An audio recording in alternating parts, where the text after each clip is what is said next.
Hello, bachcho. Let's read this question. The question says, briefly describe the jet scheme and why is it called so. तो हमें क्या बताना है? Jet scheme को बताना है कि जेट स्कीम क्या होती है और इसको जेट स्कीम क्यों कहते हैं, क्यों इसको नाम जो दिया गया है वो जेट स्कीम दिया गया है। तो बात करते हैं अपने की कॉन्सेप्ट की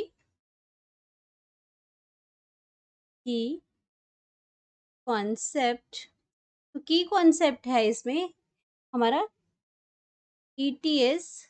ईटीएस मतलब electron transport system in non cyclic non cyclic photophosphorylation photophosphorylation. अब ये फोटोफॉस्फोरिलेशन की बात हो रही है, नॉन साइक्लिक के बारे में बात कर रहे हैं। तो हम पहले तो देखेंगे कि जेट स्कीम एक्चुअल में है क्या, ये कैसे बनती है। तो ये बनती है नॉन साइक्लिक फोटोफॉस्फोरिलेशन के, जब इलेक्ट्रॉन ट्रांसपोर्ट सिस्टम इसका वर्क करता है तब ये जेट स्कीम बनती है। तो ये हम डायग्रामेटिकली इसको पहले देखेंगे कि कैसे बनती है। तो हम बात करते हैं अपनी जो हमारा जो नॉन साइक्लिक फोटोफॉस्फोरिलेशन आपका लाइट रिएक्शन के अंदर प्रेजेंट होता है। यहाँ पे जहाँ पे फोटोसिंथेसिस के अंदर दो रिएक्शंस होती हैं। अगर हम फोटोसिंथेसिस की बात करते हैं, फोटोसिंथेसिस के अंदर दो रिएक्शंस होती हैं। एक आपकी लाइट रिएक्शन होती है, लाइट रिएक्शन होती है। एक आपकी क्या होती है, डार्क रिएक्शन होती है, डार्क रिएक्शन होती है। तो ये जो आपका लाइट रिएक्शन है इसके अंदर क्या होता है, ये लाइट डिपेंडेंट रिएक्शन है एंड ये प्रोड्यूस करती है आपकी एटीपी प्रोड्यूस करती है एंड ये आपके एनएडीपीएच प्रोड्यूस करती है, एनएडीपीएच। और ये डार्क रिएक्शन में ये चीजें क्या हो जाती हैं, यूज हो जाती हैं। और क्या बनता है इसमें, ग्लूकोज बनता है। कार्बन डाइऑक्साइड की फिक्सेशन होती है और ग्लूकोज बनता है। और इसके अंदर दोनों ही फोटो सिस्टम जो है वो इन्वॉल्व होते हैं, फोटो सिस्टम 1 भी और फोटो सिस्टम 2 भी। अब उसकी बात करते हैं कि अगर हम पहले बात करते हैं यहाँ पे कि हमारे पास आ गया फोटो सिस्टम 1 आ गया यहाँ पे, फोटो सिस्टम 2 से नॉन साइक्लिक फोटोफॉस्फोरिलेशन शुरू होती है। तो फोटो सिस्टम 2 का मतलब है कि जब आपका जो क्लोरोफिल मॉलिक्यूल है वो लाइट एब्जॉर्ब करता है, सनलाइट को ट्रैप करता है एट द वेवलेंथ ऑफ 680, और इसको हम कहते हैं फोटो सिस्टम 2 कहते हैं। अब ये फोटो सिस्टम यहाँ पे आ गया और यहाँ पे क्या आ गया, फोटो सिस्टम में आपके लाइट हार्वेस्टिंग कॉम्प्लेक्सेस होते हैं और रिएक्शन सेंटर होता है। रिएक्शन सेंटर में यहाँ पे क्या प्रेजेंट होता है, क्लोरोफिल ए प्रेजेंट होता है जो लाइट को एब्जॉर्ब करता है। तो यहाँ पे क्या आ गई, आपकी सनलाइट आ गई। जैसे ही आपको यहाँ पे सनलाइट मिली तो सनलाइट से क्या हुआ, एनर्जी ट्रैप की उन पिगमेंट्स ने, और ये जैसे एनर्जी इसमें एब्जॉर्ब की, ये क्या किया उन्होंने, अपने एक्साइटेड स्टेट के अंदर ये आ गए। यहाँ पे ये क्या हुआ, इलेक्ट्रॉन, इसने अपने इलेक्ट्रॉन्स को रिलीज किया यहाँ से। और इलेक्ट्रॉन के रिलीज करते ही इस इलेक्ट्रॉन को किसने किया, ये जो आपका एक्साइटेड स्टेट में आ गया और यहाँ पे आपका प्रेजेंट है primary electron acceptor, primary electron acceptor यहाँ पे आ गया। अब जो प्राइमरी इलेक्ट्रॉन एक्सेप्टर था उसको हम कहते हैं फियोफाइटिन। इसको अगर मैं नाम देती हूँ तो वो आपका क्या आ जाता है, फियोफाइटिन, जिसको हम कहते हैं फियोफाइटिन इसको कहते हैं। एंड इसने क्या किया, आगे अपने इलेक्ट्रॉन्स जो हैं यहाँ से, फियोफाइटिन ये प्राइमरी इलेक्ट्रॉन एक्सेप्टर्स हैं, जिसने इलेक्ट्रॉन्स यहाँ पे लिए और अपना इलेक्ट्रॉन क्या किया इसने, आगे पास ऑन किया। क्योंकि अब यहाँ पे क्या सिस्टम चल रहा है, यहाँ पे हमारा हो रहा है इलेक्ट्रॉन ट्रांसपोर्ट सिस्टम। अब आपका इलेक्ट्रॉन ट्रांसपोर्ट सिस्टम है जहाँ पे इलेक्ट्रॉन आपके एक लेवल से दूसरे लेवल के ऊपर जा रहे हैं depending upon the redox potential, क्योंकि इलेक्ट्रॉन जब भी मूव करेंगे वो डिपेंड करेगा रिडॉक्स पोटेंशियल पे। तो आपके क्या कर रहे हैं, यहाँ से मूव किए ये आपके। अब इसने क्या किया, हमें ये जो एनर्जी, जो इस इलेक्ट्रॉन जो आगे पास ऑन किया, वो पास ऑन किया पी क्यू में। पी क्यू आपका प्लास्टो क्यूनोन है, उसको इलेक्ट्रॉन ट्रांसफर किया। और इसने जो इलेक्ट्रॉन ट्रांसफर किया अपना, वो उसको दिया साइटोक्रोम कॉम्प्लेक्स में, साइटोक्रोम P6F में दिया। और इसने क्या किया, अपना इलेक्ट्रॉन ट्रांसफर किया आगे, वो इलेक्ट्रॉन ट्रांसफर किया प्लास्टोसाइनिन को। अब प्लास्टोसाइनिन को जब इसने इलेक्ट्रॉन दिया तो प्लास्टोसाइनिन का जो इलेक्ट्रॉन आया वो आके चला गया कहाँ पे, आपका फोटो सिस्टम 1 में। अब आगे आपका क्या आ जाएगा, फोटो सिस्टम 1 आ जाएगा।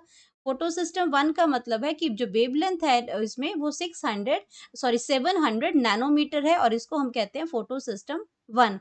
अब अपना इसने जो प्लास्टोसाइनिन है, इसने अपना जो इलेक्ट्रॉन है वो दे दिया इस सिस्टम को, और इसने भी क्या किया, वापस से अपना जो इलेक्ट्रॉन है अपना एक्साइटेड स्टेट में आ गया, एंड इलेक्ट्रॉन इसमें अपना एक्साइट किया, और इलेक्ट्रॉन जब एक्साइट किया इसने, इसके इस इलेक्ट्रॉन सिस्टम के अंदर, क्योंकि ये फोटोफॉस्फोरिलेशन है तो इसके अंदर सिंथेसिस हो रही है एटीपी और एनएडीपीएच की। तो इस इलेक्ट्रॉन इसमें सिस्टम के अंदर यहाँ पे आपका क्या प्रोडक्शन हुआ, यहाँ पे प्रोडक्शन हुआ एटीपी मॉलिक्यूल्स का। एटीपी मॉलिक्यूल्स का यहाँ पे प्रोडक्शन हुआ, कहाँ से प्रोडक्शन हुआ, एडीपी से प्रोडक्शन हुआ।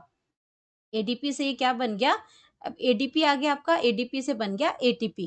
तो आपका ये प्रोड्यूस हो गया यहाँ पे। अब जब इलेक्ट्रॉन इसने अपना फोटो सिस्टम 1 को दिए, प्लास्टोसायनिन ने अब इलेक्ट्रॉन पास ऑन किए फोटो सिस्टम 1 में, इस नॉन साइक्लिक है इसलिए वापस ये फोटो सिस्टम 2 में नहीं, ये कहाँ पे कंटिन्यू किया है इसने, फोटो सिस्टम आप में किया। यहीं पे आपका क्या होता है, फोटोलिसिस ऑफ वाटर भी होता है।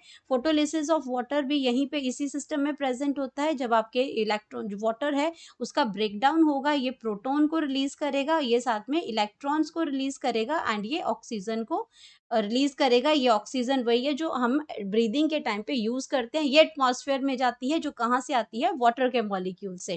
तो ये आपके प्रोटॉन्स जो हैं ये स्ट्रोमा में जाते हैं, और ये आगे जाके एनएडीपी को रिड्यूस करने के लिए, एनएडीपीएच बनाने के लिए यूज होते हैं।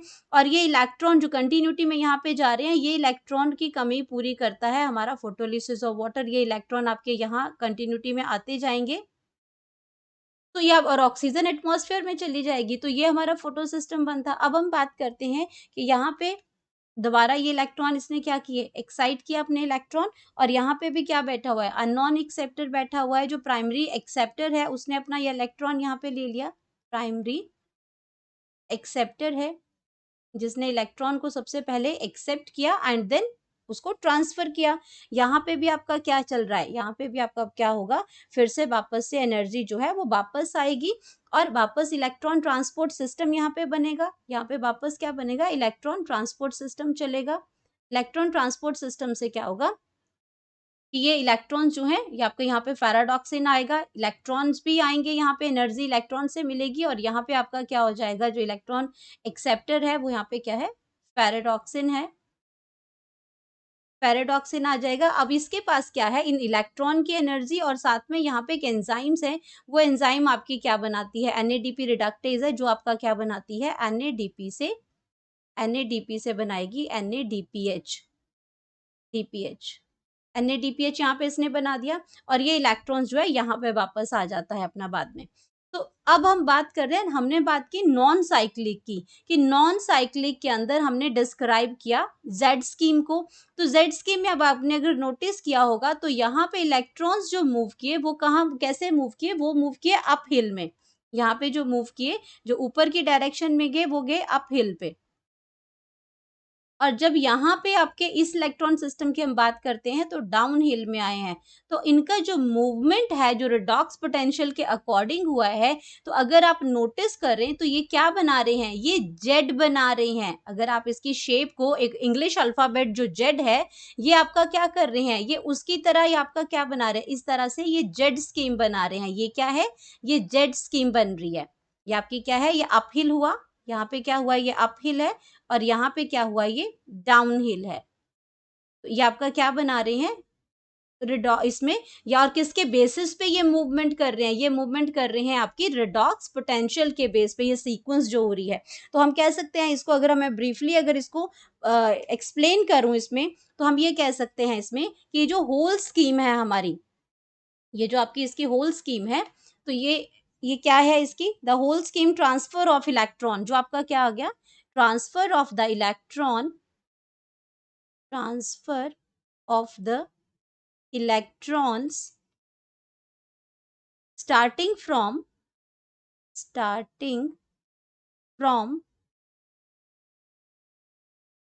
photosystem 2, starting from photosystem 2, photosystem से 2 से ये स्टार्ट हुई, एंड इसने क्या किया, यहाँ पे फोटोसिस्टम से अपहिल टू द एक्सेप्टर, यहाँ पे क्या गई, ये अपहिल हुई, अपहिल,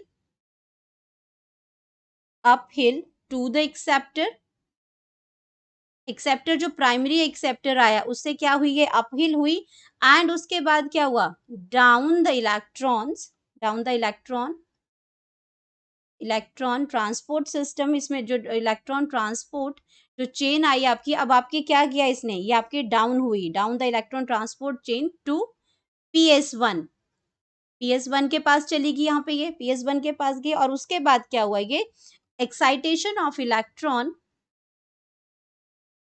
एक्साइटेशन ऑफ इलेक्ट्रॉन्स, अब इलेक्ट्रॉन का जो एक्साइटेशन हुआ ये ट्रांसफर हुआ कहाँ पे, अनदर एक्सेप्टर्स को, to another acceptor, another acceptor जो जिसने आपका क्या किया, जो P700 फोटो सिस्टम 1 से जो इलेक्ट्रॉन एक्साइट हुआ उसको फिर से प्राइमरी एक्सेप्टर ने एक्सेप्ट किया, एंड उसने फिर क्या किया, उसको डाउन किया, वापस से क्या हो रहा है, वापस से वो क्या हुआ, डाउन हुआ इसमें, and finally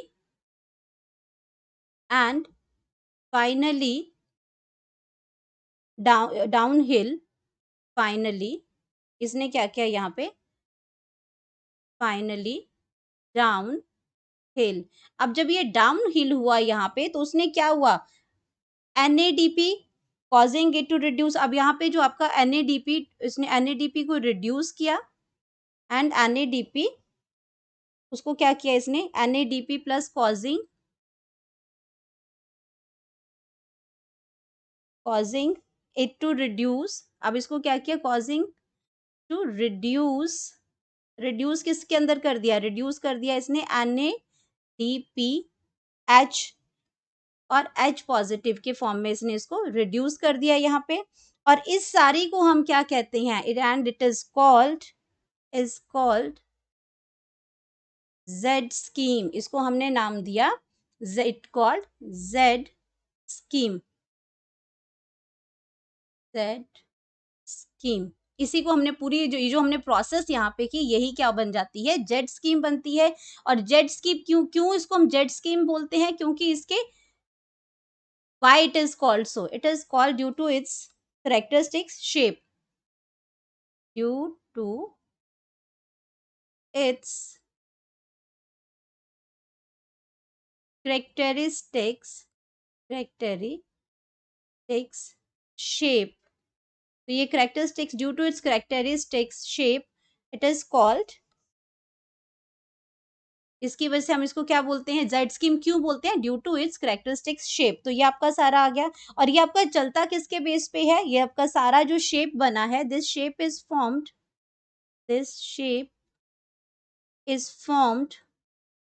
due to sequence of, ये आपका क्यों बना है, ये shape is form due to sequence of this sequence on a redox potential scale, क्यों बनता है, ये जो इंपॉर्टेंट है ये पॉइंट ये आपका कि किसके बेस पे, sequence on a redox potential